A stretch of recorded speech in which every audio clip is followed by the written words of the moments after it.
stuck in a forest in the middle of nowhere. Welcome to the GCN Show. Welcome to the GCN Show, brought to you by Wiggle.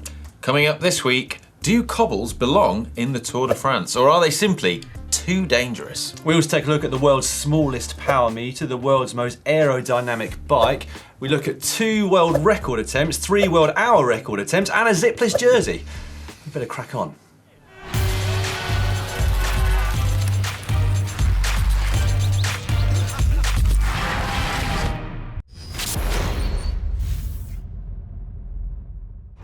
This week in the world of cycling, we learnt that 7 watts per kilo will go quite a long way to helping you win the Tour de France.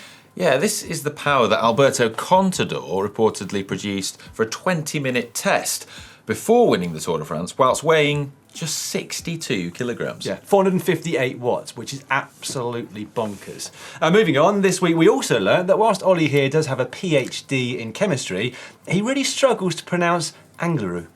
The Angliru. Amazing bike, up the Angliru. And the Angliru. From this point onwards, Oliver Bridgewood, you should be known here at GCN as Lou. Angry Lou. Great. Viewers love a nickname.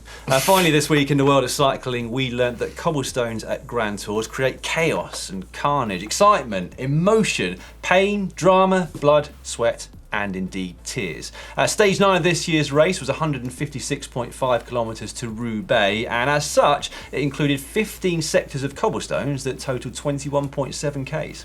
That's right. Porte crashed out. Degenkolb stage meant so much to him that he was reduced to tears.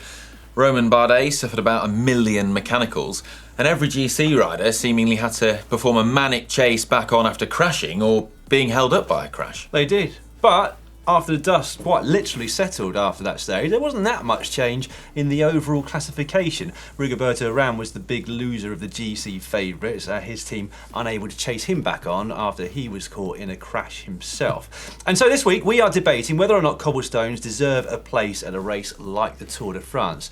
We have got your opinions, we've got the opinions of the pros within the race, and for what it's worth, we've got our own opinions here too. Do cobblestones deserve their place in the Tour? Are they the best thing since sliced bread, or are they simply too dangerous? So one of the best things about sport is unpredictability. And in the past, many people have complained that the race becomes boring when one rider dominates and just runs away with it. Well, it is. Yeah, well, cobbles certainly throw a massive spanner of unpredictability into the works. They most certainly do. I don't like to mention this, Ollie, but I have once ridden a cobbled stage of the Tour de France, albeit at the back, so it's pretty safe for me. From my vantage point, though, it did look pretty dangerous at the front. And I do think that rider welfare does need to be taken into consideration. The safety of the riders is not something that anybody should take for granted. That said, I think that the 2 stages I was most looking forward to watching this year were firstly that cobbled stage, and then secondly that 65-kilometre mountain stage, probably even in front of the Alpe d'Huez stage. Yeah, and another argument is that the winner of the Tour should be the most complete rider, and the bike handling skills required to negotiate the cobbles, certainly form part of that. And a great example is probably Vincenzo Nibali's win in 2015. Well, he is the complete rider, isn't he? He's proven that time and time again. I think also worth taking into consideration is the fact that cobblestones are not a recent addition, should I say, to the Tour de France. In fact, since its inception, there have been more additions with cobblestones than without. Although, admittedly, a lot of that was due to the tours that took place in the early part of the 20th century being on pretty rough roads, i.e. cobbles at the time. But this was a good comment from Dave Ward, who pointed out that in 1910, riders were saying that the Pyrenees should have no place in the Tour de France after they were introduced, but the race would be pretty boring without them now. Yeah, it's a good point. And fundamentally, it's important to remember that sport is entertainment. And one of the things that's most entertaining and endearing in sport is when athletes are forced to do something that's out of their comfort zone. So a good example of this can also apply in other sports. So, for example, football. Ooh, topical at the moment. I try. Well, what I mean by that is when a footballer, say a defender, is forced to take a penalty, it's not their sort of thing that they're specialist at, and therefore it inevitably adds drama and excitement. And the same can be said for a climber or a GC contender taking on the cobbles, because it's not their chosen discipline. But equally, when that defender scores the goal, or when the climber pulls off an amazing ride on the cobbles, it's just really great to watch. Yeah, we could probably finish with the football analogies now, if I'm perfectly honest. Okay. But I get your point, and I completely agree with you, because, I mean, you'd imagine that the featherweight climbers in particular would really suffer over the rough stuff and get annihilated by the likes of Peter Sagan or Greg Van Avermaet. But look at little Nairo Quintana, all 60 kilograms of him at the very most. He floated over the cobbles, didn't he? Didn't put a foot wrong for the whole day. I think the same can be said for Dan Martin, Yates, Nibbles, Froome and Roglic as well. I mean, they may not enjoy the prospect of riding over the cobbles, but I think having seen them do it and succeed at it, it's earned them even more respect from the public. Yeah? I think I agree with you again, Ollie. It's much easier doing the show with you than Si. Constant arguments when Si and I are doing it. Anyway, we shall get out of the way first our own opinions on this, starting with Ollie. In or out for the cobbles? I think in, you know, as long as I don't ever have to ride the cobbles myself. Yeah, I have that opinion on mountains. But no, it's an in from me as well. So once again, we are agreeing. Before we get on to your opinions as viewers, we also canvassed some of the pros that are within the peloton that raced that stage on Sunday. Wasn't the largest sample size in the world, it has to be said. But 11. 11 riders responded, yes. But it was a fairly equal split. 6 of those riders said yes, they should be included, with a couple of caveats that I'll get onto. 5 gave a definitive no, they shouldn't be in the Tour de France. So those caveats were, firstly, one rider who said yes, they should be included, but they should be limited to a maximum of around 8 sectors as opposed to the 15 they had this year. Another rider said yes, they should be included, but not every year, maybe every other year or every 3 years. A little bit like Alpe d'Huez. Kern de Court's response is really interesting. He wrote that it's part of cycling, so it does have its place, especially as the race is in France. Of course, it increases the risk of crashes, but so do descents, and we don't take those out. It's a pity guys that lose time or worse because of bad luck, and for that I can see the negatives, but it's part of cycling too. Yeah, it's a good point that, because there are loads of crashes in other parts of stages that don't involve cobblestones at all. I also got some really interesting opinions from you over on Facebook and indeed underneath yesterday's GCN Racing News show. First up, Andrew Powell. Of course they deserve their place. They don't favour some riders in the same way that the mountains, flat stages and time trials don't favour other types of riders. Yeah, and Rhiannon Jones commented saying, cobbles were fab to watch. Through my fingers, behind a cushion, peeking around the back of the sofa, in case G came off and didn't get back on. It's a G fan. Guy Vincent, or perhaps Guy Vincent. It is the Tour de France, and those pavés are in France. So yes, quite a succinct comment that, and a good point too. Yeah. Matthew Bradley commented saying, it's another skill to master. The element of risk and the luck is what attracts some viewers, and without the audience, there is no race. However, when you see the stars crash out, it's difficult to take. David Gray, presumably not the David Gray. I did enjoy White Ladder though, so thanks for that, David. Did you, yeah? Classic. Richie crashed on tarmac, as did Uran and Landa. Grand Tour winner should be an all-rounder, not just a climber who can TT. That also is a good... There's been a lot of good points today, haven't there? I keep saying good point. Yeah. But yeah, none of them crashed actually on the cobbles, and they did crash on some pretty innocuous pieces of tarmac, didn't they? Yeah, and if you aren't the David Gray, then please forgive me. Oh my goodness. Right, so I can come back. I don't mind arguing. I don't want to let them to listen to jokes like that. On the other side of the fence, to start with, we have Mike Garner. No! 3 exclamation marks. That is what Paris-Roubaix is for. Why repeat it?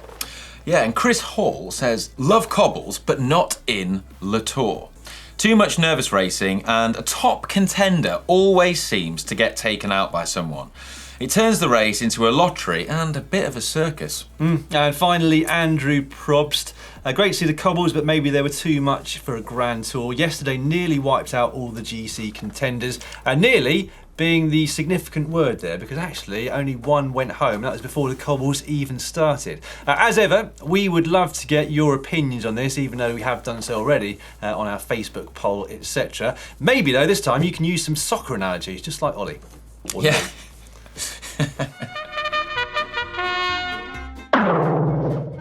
It's now time for cycling shorts. We shall start cycling shorts with a brand new cycling jersey. We're going to give a quick plug to our very own shop, because this is the brand new GCN fan kit. We did mention this actually on last week's show, but we thought we would mention it again because we now have it here in the flesh, or at least in the lycra. You might be wondering why I slightly awkwardly got it out of a musette bag by GCN 2. Reason for that is that for a limited time, when you purchase the jersey, you will also receive with it a free musette. The shop web address is shop.globalcyclingnetworks.com, and we'll link to that later on in the show. Do you like that jersey? It does look nice, stands out, yeah. Like it. In other news, artificial intelligence has been used to design an ultra aerodynamic bike. Software engineers have developed some software. Newsflash, right there. Software engineers developed some software. Carry on.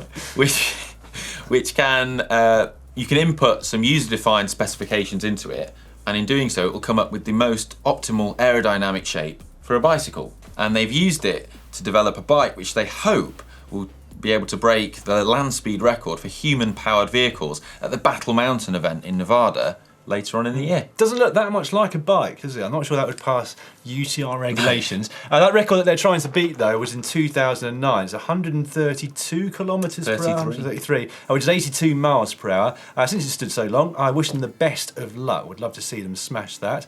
In a very different world record attempt, we have Jenny Graham. The one that she's trying to beat is the self-supported riding a bike around the world record. And she's not just trying to beat it, in fact. She wants to smash it by a full 34 days. Jenny left Berlin on the 16th of June, where she's looking to cover a total of 18,000 miles, averaging 16 hours a day and 180 miles. I always think it sounds horrific when you read the numbers out like that. Imagine actually doing it. Anyway, in her latest update, Jenny said that she's just got into Mongolia, having covered over 5,000 miles in the last month, with an average moving speed of 13.1 miles per hour.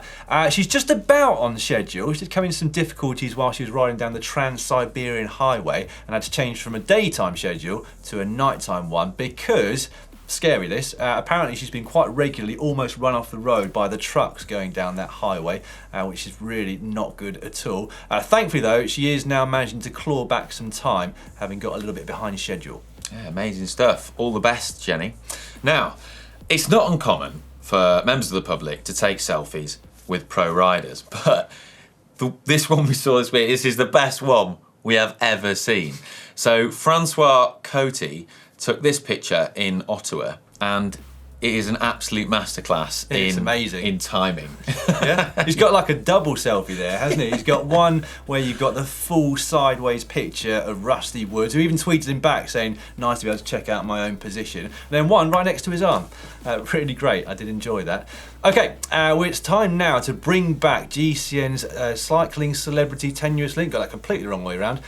Tenuous Celebrity Cycling Link, there we go.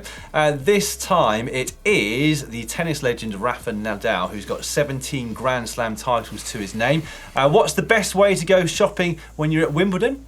By bike, of course. Here he is, leaving his house. Yeah, 17 Grand Slams, but does look like he could do with a bike fit though. I know, yeah, he needs that saddle up a bit on that trek, doesn't he? Also, he needs a mechanic. Listen to this again. Oh, that sounds horrible, doesn't it? And the Tenuous Celebrity Cycling Links don't finish there this week. We've also got one from the Tour de France, because joining Team Katusha was the NBA legend, is he legend?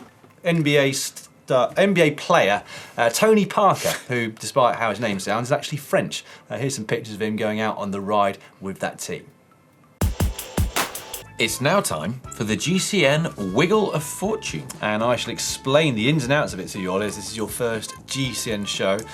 One contestant each week is lucky enough to be in with a chance of winning one of 4 Wiggle voucher amounts. £25 for prize 4, £50 for prize 3, not even looking at this, hopefully I'm pointing to the right place, £75 for prize 2, and the big prize 1, almost there, £150 spent on whatever you want on the Wiggle online shop. Plus, there is one beer, and I have won that once. I don't think there's even any beers in the fridge, so there's no point in me winning it this week. Right, this week's lucky contestant is Ewan Walker from right here in the UK. You can do the honours of pressing this quite high-class technical button. In 3, in 2, in 1, we're off. There we go. chance. Good luck to you, Ewan. It's been a while since we had prize one, I think, so you might be the lucky person to get that this week. It's gone prize one, two. It's almost on the beer. It's almost not on the beer. Oh. I got quite excited then. We would have had to go out and buy one on expenses had I won that. As it is, Ewan, you have won £25 in Wiggle vouchers. Make sure you write us in and let us know what you spend those vouchers on, because we are interested to know. Are zipless jerseys the next big cycle clothing innovation? Could well be. You'll remember that Dan Martin made a searing attack to win that stage at the Mur de Bretagne, and he did so using a zipless jersey. This has come from UAE Emirates, shall I say, kit supplier Champion Systems, who say that this jersey is not just lighter and more aero, but is super breathable too. Which I guess you'd want without a zip, wouldn't you? You don't want a non-breathable jersey without a zip. Yeah, well, I first saw it, I thought he'd just put a normal jersey on backwards. But... yeah, like a podium jersey. Yeah. But also new in tech this week, we have this. So what do you think that is, Dan? That looks to me to be like one of the essential parts to fit the new Peterscan Golden Showerhead. Well, that's a good guess, but in actual fact, it's a brand new, tiny power meter from a company called Arrowfly.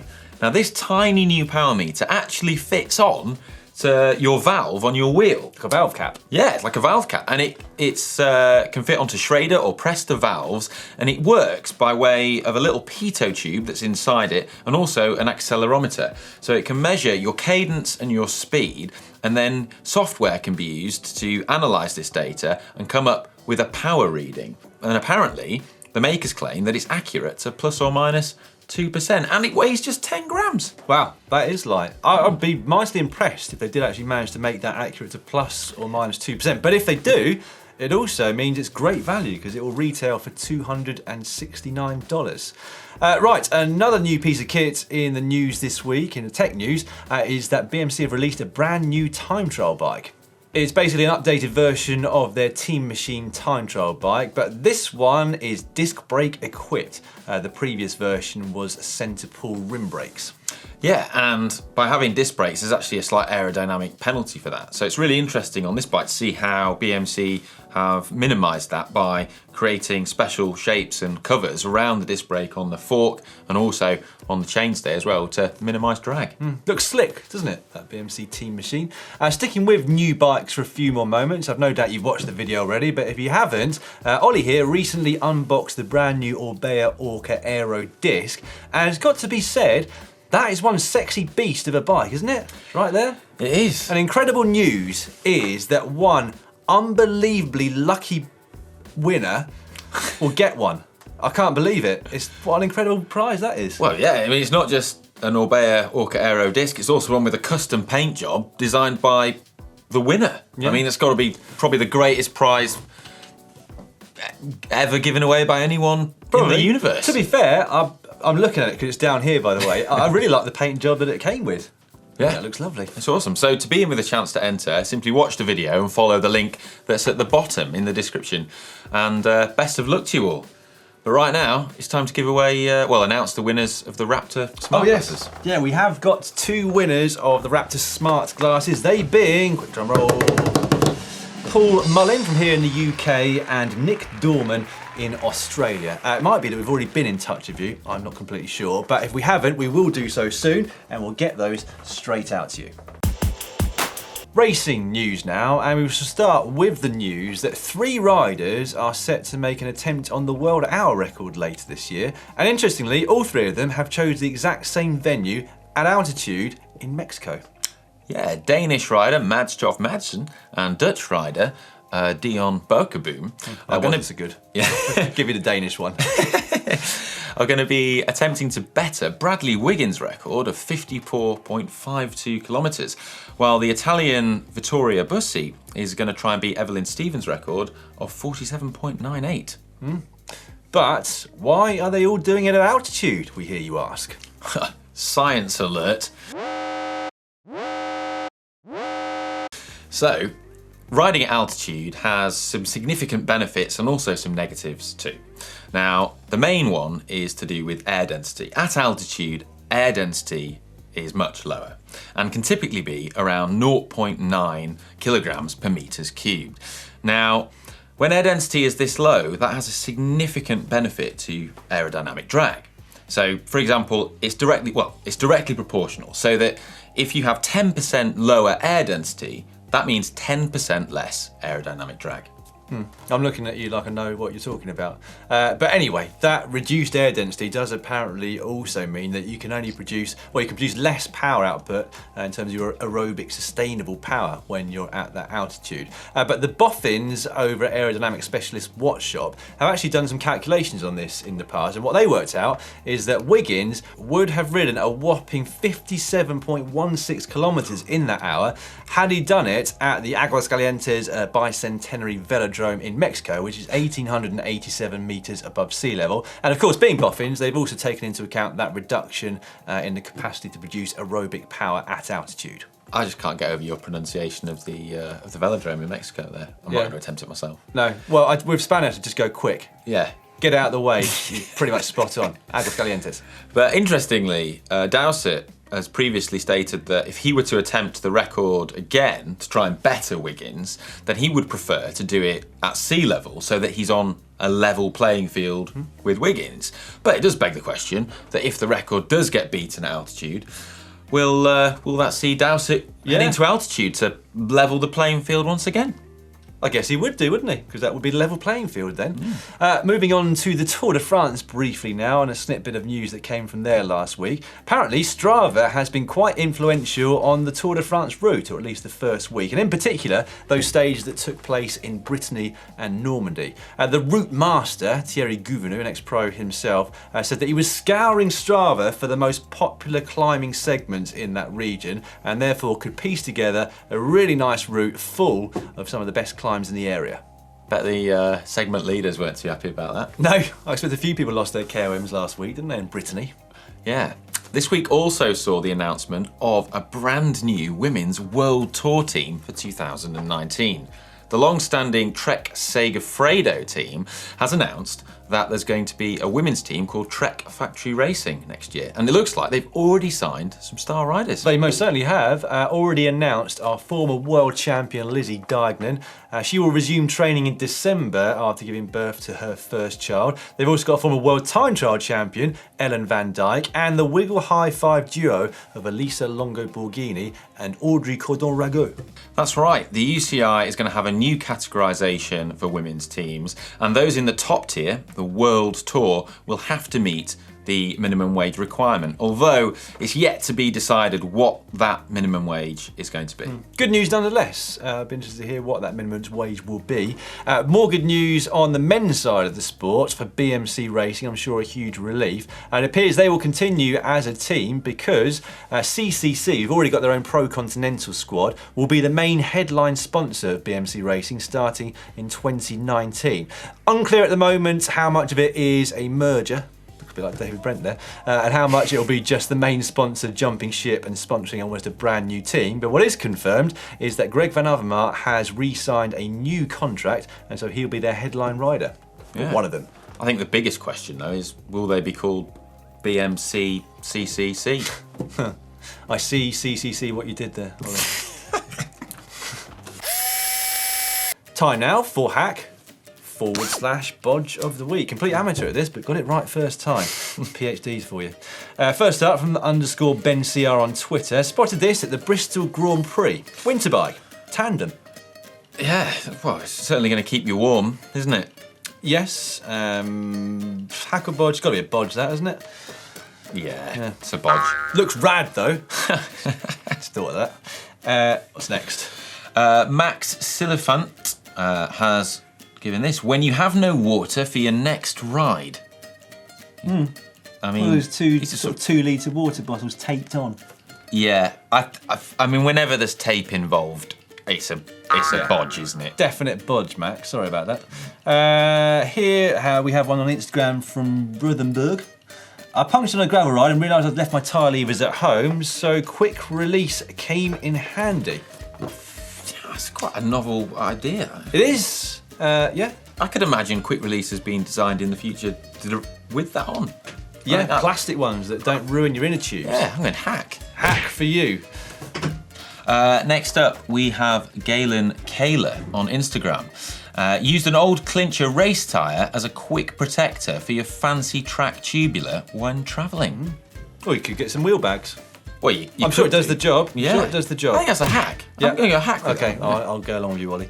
Next up from Collid 0G. Bamboo bike scene in Bristol. Lots in Bristol this week. It did weigh like a granite bike though.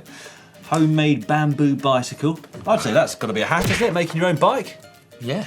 Well, yeah, it's pretty impressive actually. Next up, we have Bike Obsession, who has something badly cut the tyre. Something badly cut the sidewall of his tyre, and it caused a blowout. So he used a blue piece of cardboard from an inner tube box as a liner to protect the spare tube. When he inflated the tyre, this is how it looked.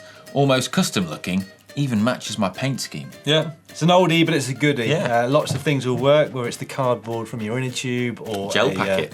£50 note, as I personally use, or a $1 note. They'll all do the trick. Yeah, gel wrapper. Yeah. Right, continue to send us your hacks and bodges, please, because we absolutely love seeing them. The hashtag is GCN Hack. We mainly look on Instagram and Twitter. It's now time for the GCN caption competition. And last week, we had this photo of Chris Froome. We did. Thank you for all your captions beneath last week's GCN show. However, we do have a winner, and a very clever winner at that. That person is Patrick Carroll, who wrote, "Press F10 to remount." Like it. Yeah, those are the sort of captions that I just can never think of. Patrick, get in touch on Facebook with your address and we'll get the Camelback GCN water bottle out to you. So this week, we have a picture of Jan Alfredo. You're Alfredo. Yeah, I'll get you started. You got any- I have, go on. yeah, I've been thinking about this. Yeah? Come on, guys. What are you afraid of? Get it? Actually quite good, actually. Quite good. Yeah, it's quite good, excellent. quite That is. Get involved in the comments down below of your captions for your opportunity to win a GCN Camelback water bottle. I do actually like that one.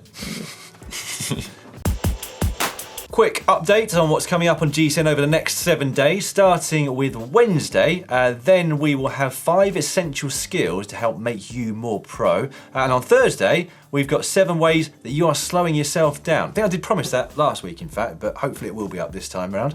Friday, as ever, is Ask GC Anything. Saturday, we have the 3rd episode of our How to Get Fit Quick series. Then on Sunday, it's Emma and Chris riding the Maratona, probably quite a bit quicker than when you did it, I imagine. Blimmin' heck, Ollie. Yeah, fair enough. Good point. And then on Monday, it's the Race News Show. And Yep. then on Tuesday, it's the GCN Show, episode 289. It is, yeah. Closing in on 300 now, back in the set for that. Stay tuned too for more Tour de France content, because we've currently got Emma and Si on the ground out there, and Chris, and I think James is on his way out tomorrow. So there's going to be a whole load of extra content for you for free. And also make sure that you tune into our Facebook page, because we've got daily highlights of the Tour de France. And if you didn't see it earlier on today, if Tuesday, if you're watching this then, we had live coverage in North and South America on Facebook of La Course by Tour de France. If you didn't see that and you live in those places, you can catch up on sort of on demand, really, isn't it? That's all for this week, I'm afraid. We will, of course, be back same time next week. Hope you've enjoyed your first show, Ollie. Yeah, it's been great. It has. I've enjoyed it too. We've agreed on so much stuff, haven't we? It was going well until you accused me of being slow around the Maratona.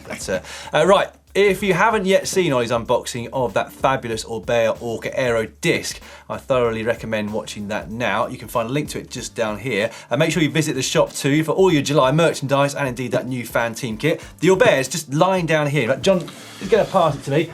I am going to effortlessly wreck the set. Look at it. A thing of beauty. Mind the glass. Oh, God. It is a lot lighter than Dan's making it look as well. It's been quite a while since I lifted 7 kilos.